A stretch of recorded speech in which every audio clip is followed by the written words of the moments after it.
ito ay rated SPG. Striktong patnubay at gabay ng magulang ang kailangan. Maaaring may masiselang tema, lengguwahe, karahasan, sexual, horror o droga na hindi angkop sa mga... Sa kalagitnaan nga ng pagbibiyahe nito ni Thea at ni Paulo, bigla naman ngang nasira ang sasakyan ni Paulo.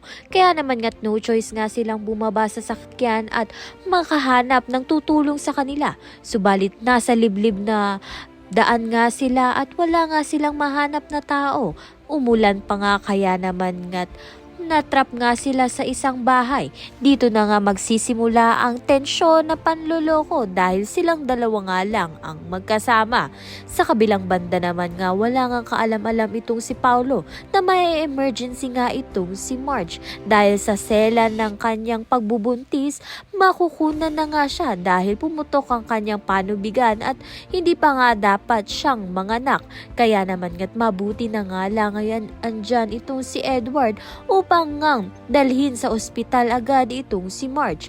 Hindi nga makontak ni Edward itong si Paulo, kaya naman nga't walang balita si Paulo na wala na nga ang kanilang anak. Kaya naman nga't yan at iba pa ang dapat nating pakaabangan.